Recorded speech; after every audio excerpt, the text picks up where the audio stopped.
네, 치아 주칠 시간에는요, 치아 수복 재료에 대해서 이야기를 들어봤는데 정말 재료마다 특징이라던가 그러게요. 장점이 달라요. 그래서 금 있었고 네. 뭐 있었죠? 레진 세라믹 있었고 세라믹 있었고, 있었고 뭐 여러 개 지르코니아 있었어요. 뭐 어쨌든 네, 정확한 네. 건요. 네. 저희보다는 네. 직접 치과 의사님과 상담 받아서 네, 네, 네. 어떤 재료를 쓰는 게 좋을지 고르는 게 좋다고 하니까요. 꼭 참고해 보시기 바라겠고요. 네, 저희는 계속해서 전문 분야죠. 골다공증에 그렇죠. 대해서 이야기를 나눠보도록 하겠습니다.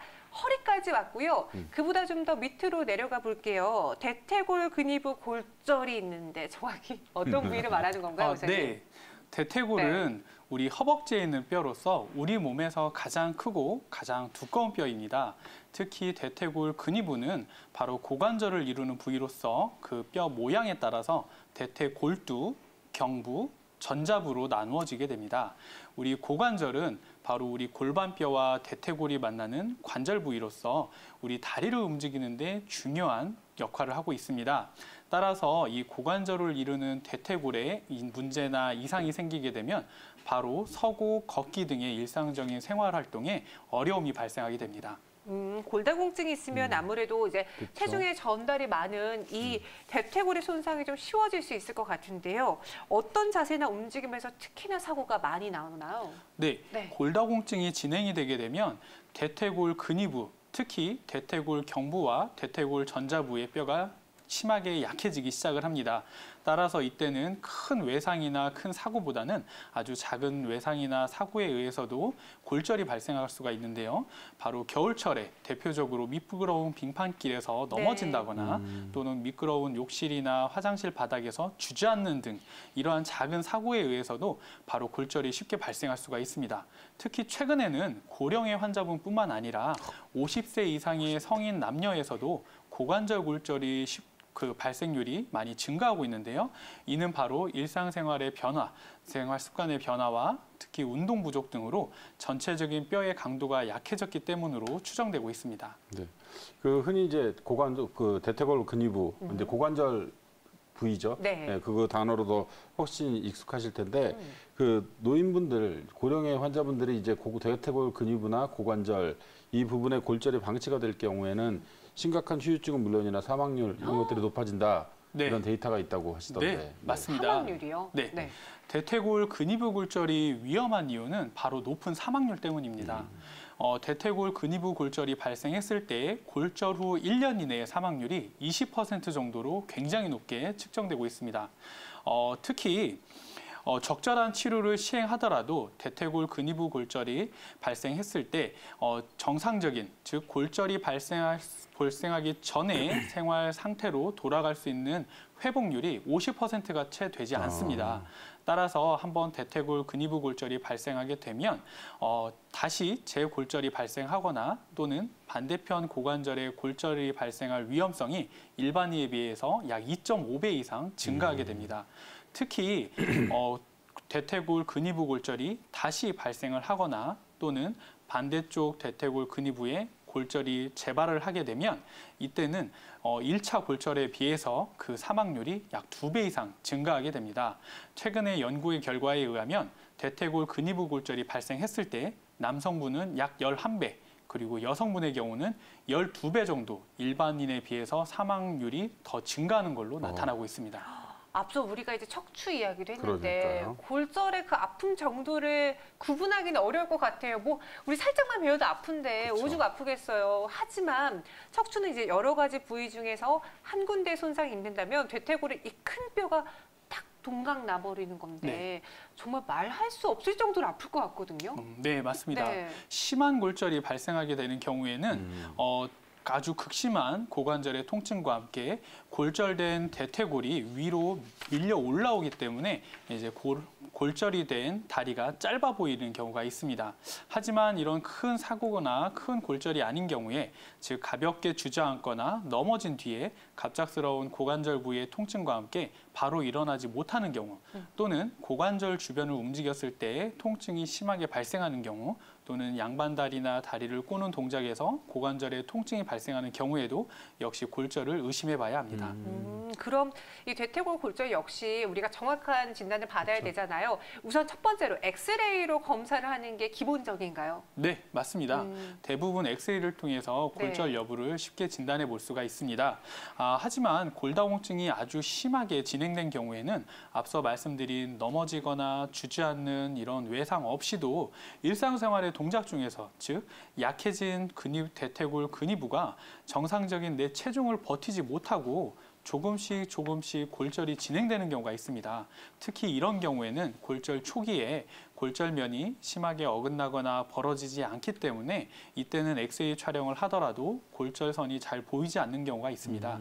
따라서 엑스레이상에서 명확한 골절선이 확인되지 않더라도 앞서 말씀드린 골절이 의심되는 증상이 있다고 하면 이때는 꼭 CT를 통해서 정확한 골절 여부를 확인하는 게 중요합니다. 네, CT를 통해서 골절 여부 확인하시는 거 꼭 기억해 주셨으면 좋겠고, 그다음에 어쨌든 치료는 골절 부위랑 골절 정도에 따라서 아무래도 좀 다양하게 치료 방법이 있겠죠? 네, 그렇습니다. 네, 초기에 검사를 했을 때 다행히 골절면이 심하게 어긋나거나 벌어지지 않고 골절선만 확인되는 경우에는 흔히 보존적 치료를 먼저 시행해 볼 수가 있습니다. 보존적 치료로는 아주 절대적인 침상 안정과 함께 약물 치료를 꾸준히 통해서 일단 통증을 조절해 주게 됩니다. 그리고 지속적으로 엑스레이 검사를 통해서 골절 부위를 확인하게 됩니다. 따라서 이 추시 검사 상에서 다행히 골절 부위가 더 어긋나거나 벌어지지 않고 그대로 잘 유지가 되면서 점점 골유압 소견이 관찰이 되면 지속적으로 보존적인 치료를 시행해 볼 수가 있습니다. 하지만 엑스레이를 통해서 꾸준히 검사를 했는데 만약에 이 골절 부위가 점점 벌어지거나 어긋나는 경우, 또는 검사 초기에 이미 골절 부위가 벌어지거나 어긋난 경우에는 또 지속적으로 침상 안정이 어려운 상황, 즉 아주 고령인 환자분들이거나 또는 고혈압이나 내과 같은 당뇨병과 같은 내과적인 질환이 있는 분들에서는 이때는 반드시 수술적 치료가 필요합니다. 근데 이 부위의 수술적 치료라는 게 인공관절 말씀하시는 거예요? 아니면 뼈를 붙이는 뭐 다른 수술이 있는 건가요? 네, 골절 부위가 어느 부위냐에 따라서 수술 방법이 각각 다르게 나타납니다. 앞서 말씀드린 대퇴골 경부골절인 경우에는 골절면이 어긋나게 되는 경우에 그때는 대퇴골두로 가는 혈관이 많이 손상되는 경우가 많습니다. 그래서 이때는 단순히 골절면을 맞춰주고 고정만 하게 되면 시간이 지나면서 흔히 이야기하는 대퇴골두의 물열성 괴사라든지 또는 골절면이 잘 붙지 못하고 아예 붙지가 어려운 불유압이 발생하는 경우가 많습니다. 그래서 대퇴골 경부골절인 경우에는 인공관절 치환술을 주로 시행하게 됩니다. 하지만 대퇴골 전자부의 골절인 경우에는 대퇴골두로 가는 혈관이 그대로 유지가 되는 경우가 많기 때문에 이때는 인공관절보다는 골절면을 잘 맞춰주고 그리고 강하게 고정해주는 내고정술을 주로 시행하게 됩니다. 네, 이렇게 대퇴골 골절에 대해서 치료법 이야기했습니다. 시술도 가능하고 수술도 가능하다. 우선 어떠한 정도인지 그리고 환자의 상황에 따라서 좀 다르게 적용이 될 것 같고요. 이번에는 골다공증에 의한 골절. 요골 원위부 골절에 대해서 살펴볼게요. 어느 부위를 말하는 건가요, 원장님? 요골. 네, 요골 굉장히 좀 생소한 단어이실 텐데요. 우리 손목 관절을 이루는 뼈입니다. 우리 손목 관절은 크게 두 개의 뼈로 이루어져 있는데요. 하나는 지금 말씀드린 크고 두꺼운 요골이라는 뼈와 그리고 다른 하나는 비교적 얇고 가는 척골이라는 뼈로 이루어져 있습니다. 대부분의 골절은 바로 이 크고 두꺼운 요골이라는 뼈에서 많이 발생하게 됩니다. 특히 골다공증성 손목 골절은 주로 남성분들보다는 여성분들에서 많이 호발하고 있는데요. 대부분 손을 짚고 넘어지거나 손을 짚고 주저앉는 동작에서 주로 골절이 발생합니다. 그 정도에 따라 조금씩 차이는 있지만 우리가 손을 짚고 넘어졌을 때 우리 체중의 약 2배에서 심한 경우는 10배에 가까운 충격이 바로 손목 관절에 가해지게 됩니다. 그래서 바로 이런 동작에서 원위 요골 골절이 자주 발생하게 됩니다. 그러면 그 골절이 됐다. 됐을 때 그 골절을 알 수 있는 증상 같은 게 있을까요? 네, 일단 골절이 발생하게 되면 손목 관절의 심한 통증과 함께 순간적으로 손목이 많이 부어오르게 됩니다. 그리고 골절 부위에서 다량의 출혈이 발생하기 때문에 시간이 지나면 손목 주변에 흔히 말하는 피멍이 많이 발생하게 됩니다. 그리고 골절이 아주 심한 경우, 이때는 손목 관절이 꺾이는, 즉 손목이 손등이나 아니면 손바닥 쪽으로 꺾이는 이런 변형이 발생하기도 하고요. 특히 골 조각이 많이 깨지는 경우에는 손목 주변을 지나는 신경이나 힘줄을 다치게 되는 경우가 있는데, 이때는 손목만 아픈 게 아니라 손바닥이 저린다거나 또는 손가락을 움직이기 어려워지는 운동 제한이 발생하는 경우도 있습니다. 손목이 아프고 부어오르고 네, 피멍이 넘어지셨는데. 생기고 네, 네. 이러면 우리가 골절이 됐구나를 의심해 볼 수 있겠는데 병원에 가면 이 역시도 첫 번째로 엑스레이로 확인을 해보겠네요. 네, 맞습니다. 네. 골절이 의심되는 거기 때문에 엑스레이 검사를 통해서 골절을 먼저 확인하게 됩니다. 하지만 엑스레이상에서 단순 골절이 아닌 만약에 뼈 조각이 많이 발생한 분쇄 골절이 있다거나 또는 이 골절면이 관절 연골 쪽으로, 즉 관절 연골이 있는 부위까지 골절면이 진행된 경우, 그리고 또 하나는 아까 방금 전에 말씀드린 신경 손상이나 힘줄 손상이 의심되는 경우에 있어서는 보다 정확한 상태를 확인하기 위해서 CT나 MRI 같은 검사가 추가로 필요하기도 합니다. 근데 손목이라는 게 워낙에 많이 쓰는 데란 말이에요. 맞아요. 안 쓸 예. 수가 없죠. 그러니까 한번 만약에 이제 손상이 되거나 네. 골절이 일어나면 그다음부터 이제 후유증도 심각할 것 같고 도대체 여러 가지 많은 문제가 생길 텐데 네. 그 원장님 그 손상의 정도에 따라서 도대체 어떤 치료를 어떻게 하는지를 좀 설명을 해주시면 어떨까요? 네. 골절 부위가 네. 다행히 심하게 깨지지 않고 단순 골절일 경우에는 일단 보존적인 치료를 먼저 시행할 수가 있습니다. 일단 골절면을 잘 맞추어주고 흔히 말하는 반기부스를 먼저 시행을 합니다. 그리고 약물 치료와 충분한 얼음 찜질을 통해서 일단 붓기를 먼저 쭉 가라앉히고 통증을 조절을 합니다. 그리고 어느 정도 붓기가 빠지고 난 뒤에 엑스레이 검사를 통해서 다시 골절면을 확인하게 됩니다. 다행히 더 벌어지거나 어긋나지 않고 골절면이 잘 유지가 되면 그때는 통기부스를 시행하게 됩니다. 그리고 통기부스를 한 상태에서 역시 지속적으로 엑스레이를 관찰하면서 더 이상 벌어지지 않고 골 유압이 잘 진행이 되면 그대로 치료를 이어가게 됩니다. 하지만 엑스레이 검사상에서 만약에 골절면이 점점 어긋나고 벌어진다거나 또는 초기 검사상에서 여러 개의 골 조각이 발생한 분쇄 골절이 있는 경우, 그리고 말씀드린 관절면 쪽으로 골절이 진행이 돼서 관절 연골 손상이 심하게 의심되는 경우, 그리고 신경이나 힘줄을 손상받은 경우에는 이때는 수술적 치료가 필요하게 됩니다. 네. 이렇게 골다공증으로 인한 골절들, 특히나 허리에서 가장 많이 발생할 수 있고요. 이 골절이 고관절 혹은 손목에서도 일어날 수 있다. 네네네. 이럴 땐 시술 혹은 수술을 통해서 치료가 가능하다라고 이야기 나눠봤어요. 네네네. 그러면 이제 그 골절 세 가지 척추, 뭐 고관절, 뭐 손목 이런 건 다 봤단 말이에요. 네. 근데 이제 골다공증에 의해서 다행히 골절이 없었어요. 아직까지는 없으셨는데 이제 문제는 이제 예방 차원에서 이제 더 이상 나는 골절이 오고 싶지 않잖아요. 누가 뼈가 그렇죠. 부러지고 싶겠어요. 네, 맞습니다. 그러면 이제 그 운동 말고라도 혹시 그 다른 약물 치료라든지 이런 것들이 가능한 게 있을까요? 네, 맞습니다. 골다공증을 치료하고 골절을 예방하는 가장 네. 효율적이고 효과적인 방법은 바로 약물 치료입니다. 전 세계적으로 가장 많이 사용되고 있는 약물이 바로 비스포스포네이트 계열의 약물입니다.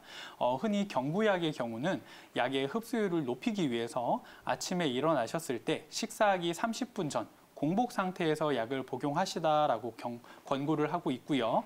또 그 약을 드시고 난 뒤에는 위식도 역류와 같은 위장 장애의 발생 위험성을 낮추기 위해서 한 30분 정도는 바로 눕지 마시고 앉아 있거나 서서 있는 게 좋다라고 권고를 하고 있습니다. 하지만 최근에는 바로 이런 경구약 복용의 불편함이나 또는 위장 장애와 같은 위험성을 많이 낮추기 위해서 3개월에 한 번 또는 1년에 한 번 주사로 맞는 이런 주사 치료를 많이 시행하는 경우가 있습니다. 그리고 여성분들의 경우에서는 앞서 말씀드린 것처럼 남성분들과 달리 50세 전후로 폐경이 발생하면서 골 손실이 아주 급속도로 빨라지게 됩니다. 즉 폐경이 발생하고 초기 3년에서 5년 사이에 1년에 전체 골 양의 약 3%에서 5% 정도씩 빠르게 골 손실이 발생하게 됩니다. 그래서 여성분들 같은 경우는 이 폐경기를 전후해서 흔히 말하는 호르몬 치료를 시행하는 경우도 있습니다. 호르몬 제제를 통해서 골다공증을 예방하고 치료하는 데 아주 큰 효과를 볼 수가 있는데요. 하지만 장기간의 호르몬 요법은 여성분들에서 흔히 말하는 유방암의 위험이나 또는 심혈관계의 부작용을 나타낼 수가 있기 때문에 호르몬 요법은 꼭 전문의와 상의하셔서 나에게 득실을 잘 따지셔서 치료 여부를 결정하시는 게 아주 좋습니다. 그리고 최근에는 비타민 D에 대한 관심과 연구가 많이 증가하고 있는데요. 비타민 D는 우리가 칼슘을 섭취했을 때 우리가 섭취한 칼슘이 우리 체내에 잘 흡수가 되고 뼈로 잘 전달될 수 있도록 도와주는 역할을 합니다. 따라서 뼈 안에 있는 칼슘이 뼈 바깥쪽으로 나오지 않도록 막아주는 데 큰 역할을 하고 있는데요. 흔히들 비타민 D는 우리가 야외 활동을 하면 우리 몸의 피부가 햇볕에 노출이 되면 피부를 통해서 비타민 D가 생성된다라는 사실을 많이들 요즘은 알고 계시는데요. 하지만 요즘은 생활 습관이 많이 변화되고 실내 활동이 많이 증가하고 또한 야외 활동을 하더라도 네. 앞서 말씀드린 선크림이나 모자, 팔토시 이것처럼 햇빛 차단 용품을 많이 사용하기 때문에 실은 비타민 D가 부족해지는 경우가 사실은 많이 증가하고 있습니다. 네네네. 그래서 혹시 골다공증이 있거나 골다공증이 위험성이 높으신 분들 같은 경우는 꼭 비타민 D 혈액 검사를 통해서 혹시 내가 비타민 D가 부족한 비타민 D 결핍증이 있는 건 아닌지를 네. 미리 확인을 하시고 필요하다면 골다공증 치료와 비타민 D 치료를 함께 병행하시는 것이 아주 큰 도움이 되겠습니다. 근데 이런 약물 치료를 좋다고 하셨는데 그걸 네. 하면 골다공증이 없던 원래 상태로 돌아가는 건가요? 아니면 네. 그냥 예방하는 점. 예방만 할 수 있는 네, 건가요? 단순히 예방이 아니고 네. 약물 치료와 함께 꾸준한 운동과 적절한 영양 섭취를 지속을 하면 골 밀도가 다시 증가하게 됩니다. 네, 그래서 네, 네. 뼈가 다시 어느 정도 튼튼해지기 때문에 골절을 예방하는 데 굉장히 효과적입니다. 네. 그럼 골다공증 약을 장기 복용해야 되는 경우 네. 약을 복용할 때 주의해야 될 점도 있잖아요. 네, 어떤 그렇습니다. 것이 있을까요? 흔히 앞서 말씀드린 가장 많이 사용하는 비스포스포네이트 계열의 약물 같은 경우는 장기간 복용했을 때 턱관절에 괴사가 발생한다는 위험성이 많이 발표되고 있습니다.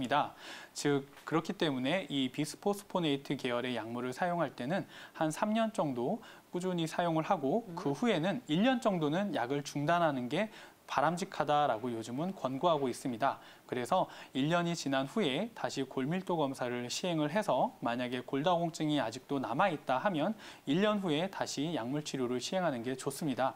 그리고 턱관절 괴사가 많이 문제가 되고 있기 때문에 네. 혹시라도 발치나 임플란트와 같은 치과 치료를 계획하고 계시는 분들은 꼭 치료를 시행하시기 전에 내가 골다공증이 있는지 만약에 골다공증이 있다 그러면 어떤 약물로 치료를 하고 계신지를 미리 말씀을 해주시는 것이 좋습니다. 근데 그 골다공증 환자가 그러면 주의해야 될 음식을 그 약을 복용하실 때 주의하셔야 될 특정 음식 같은 게 네. 있나요? 칼슘 섭취를 막아주는 네, 그렇습니다. 약, 네. 흔히 이제 찌개 좋아하시는 분들 많죠. 네. 네, 우리 한국인이라면요. 이제 또 네. 짭짤하고 매운 음식 좋아하시는 분들 많은데요. 바로 이 찌개, 즉 이 짜게 먹는 습관이 사실은 골다공증에 굉장히 위험합니다. 짠 음식을 많이 섭취를 하게 되면 우리 몸에서 칼슘 흡수율을 많이 떨어뜨리기 때문인데요. 그래서 골다공증 있는 분들은 꼭 짜게 먹지 않도록 주의하시는 것이 좋습니다. 그리고 과도한 음주나 흡연은 좀 줄이시는 게 좋고요. 우유 같은 경우는 칼슘 함유량이 많기 때문에 해초류나 우유 그리고 신선한 야채나 과일은 자주 드시는 것이 예방에 아주 좋습니다. 네, 이렇게 여러분들의 네. 뼈 건강을 지킬 수 있는 또 골다공증 치료법에 대해서 전해드렸습니다. 참고해 보시기 바라겠고요. 저희는 여기서 인사드릴게요. 네, 네, 네. 시청해주신 여러분 고맙습니다. 네.